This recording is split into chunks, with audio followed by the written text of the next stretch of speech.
kita kembali lagi bersyukur karena Indonesia kita masih bisa memanage untuk mempunyai pertumbuhan 5%. Dan diharapkan juga pada tahun ini pertumbuhan kita berdasarkan dari Bappenas adalah 5,3%. Tetapi Bapak Presiden menyampaikan kepada kita semua bahwa Indonesia harus mempunyai pertumbuhan 8%. Dan angka dari Bappenas bahwa rencananya pada tahun 2029 pertumbuhan 8% itu bisa dicapai. Dan tentunya dalam hal ini investasi dan hilirisasi mempunyai peranan yang sangat-sangat penting dan sangat-sangat besar. Kenapa? Kalau kita lihat struktur dari pertumbuhan perekonomian kita pada saat ini memang masih paling besar didominasi oleh domestic consumption atau konsumsi dalam negeri.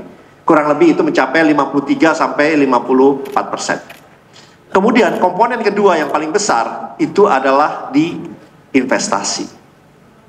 Di investasi mencapai 25 sampai 26% dan kemudian dilanjutkan dengan belanja pemerintah atau government spending kurang lebih 8 sampai 9%. Kemudian kontribusi dari ekspor atau next ekspor kita kurang lebih itu mencapai baru 2%. Baru 2%. Nah, kalau kita lihat struktur dari pertumbuhan perekonomian kita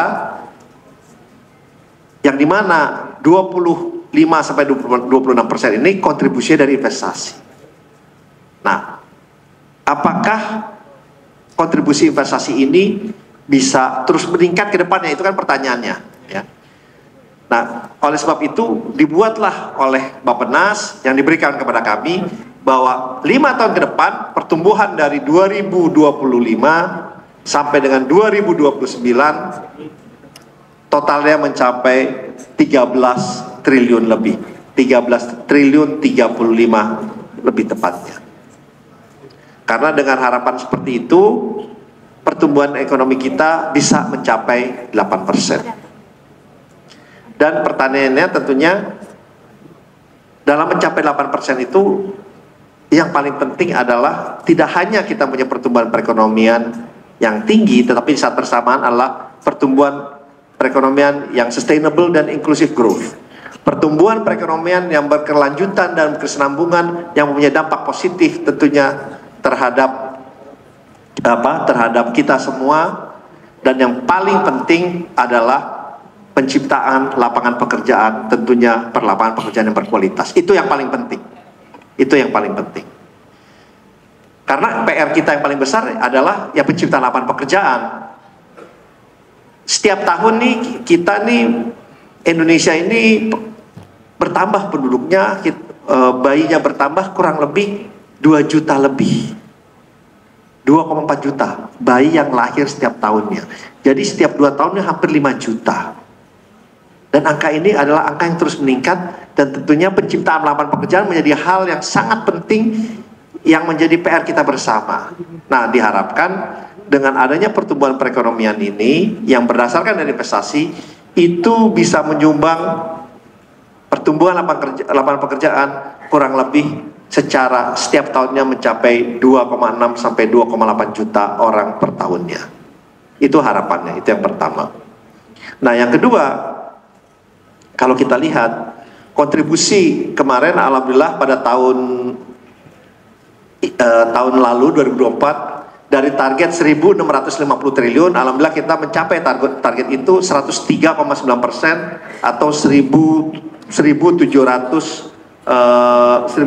triliun lebih. Nah, ini ada slide-nya ya.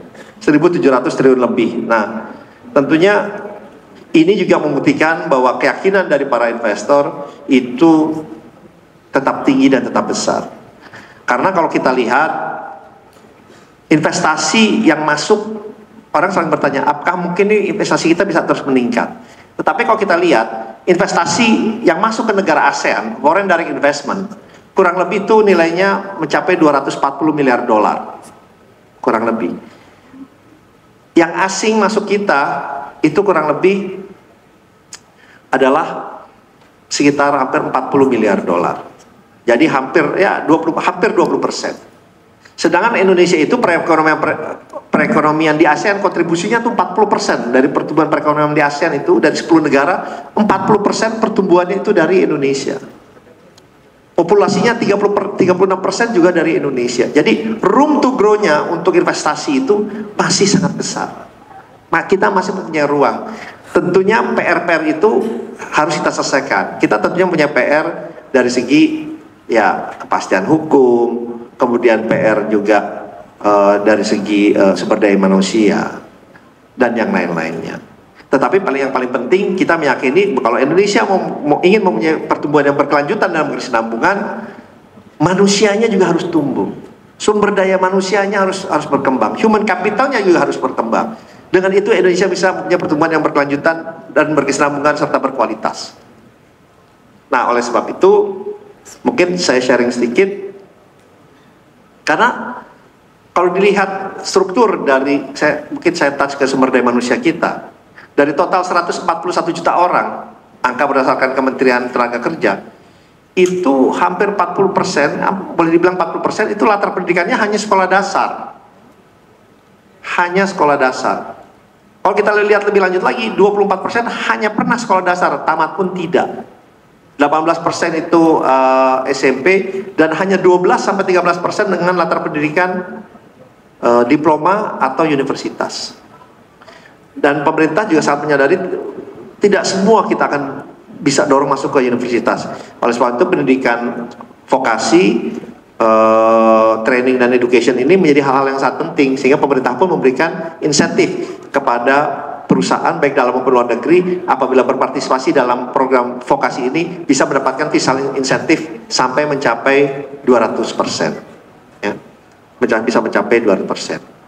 Nah, yang berikutnya yang ingin saya sampaikan, Indonesia kita juga ini committed nih dari semua negara, termasuk Indonesia, bahwa kita akan mempunyai net zero emisi itu pada tahun 2060. Itu komitmen kita nih ke dunia. Or lebih cepat dengan bantuan dari negara lainnya atau pihak asing lainnya. Nah, oleh sebab itu pemerintah juga mempunyai planning atau rencana secara bertahap bahwa kita harus menuju ke arah itu. Jadi penggunaan dari energi bersih atau baru terbarukan ini rencananya juga terus ditingkatkan. Karena kita memang mempunyai potensi yang sangat besar di dalam bidang itu. Potensi Indonesia berdasarkan Kementerian ESDM mencapai 3.600 lebih gigawatt untuk renewable energy atau energi baru terbarukan. Itu potensinya. Terdiri dari tenaga solar, tenaga angin, tenaga hidro, geothermal, dan terutama geothermal ini menarik karena Indonesia ini salah satu reserve terbesar di dunia untuk geothermal itu ada di Indonesia, terutama di Jawa dan juga Sumatera area. Dan itu yang ingin kita kembangkan, kita dorong, karena sekarang dari total 3.600 lebih gigawatt itu baru 13,1 gigawatt yang sudah install kapasitinya, yang sudah ada kapasitasnya baru 13,1 gigawatt. Jadi potensi di dalam renewable energy ini juga sangat-sangat tinggi dan sangat-sangat besar. Nah, oleh sebab itu diharapkan memang dengan energi kita yang bertumbuh secara bertahap ini, pemakaian ketergantungan kita kepada fossil fuel based energy, diantaranya coal, itu bisa berkurang secara bertahap. Tapi semuanya akan berjalan karena kita lihat yang paling penting adalah masalah affordability dan juga kemampuan untuk mencapai equilibrium yang pas dan yang sangat baik gitu. Nah, di saat bersamaan Indonesia juga kita ini menyadari bahwa walaupun kita banyak kesempatan, banyak opportunity, banyak kekayaan alam, tetapi kita kan juga sangat terbuka untuk bekerjasama dengan pihak-pihak lain, pihak luar, selama itu mendatangkan keuntungan yang bersama-sama, dan juga yang paling penting peningkatan dari sumber daya manusia kita. Oleh sebab itu kita terbuka, kita dalam proses untuk bergabung dengan OECD, kita sudah bagian juga dari perdagangan dunia secara regional atau RCEP. Kita juga agak bergabung dengan Amerika punya inisiatif IPEF atau Indo-Pacific Economic Framework, dan kita selalu terbuka, dan itu akan terus kita pertahankan karena sesuai dengan foreign policy kita adalah bebas aktif dan kita terbuka untuk bekerja sama dengan semua pihak selama itu mendatangkan win-win solution kepada dan memberikan kontribusi positif terhadap pertumbuhan perekonomian kita ke depannya.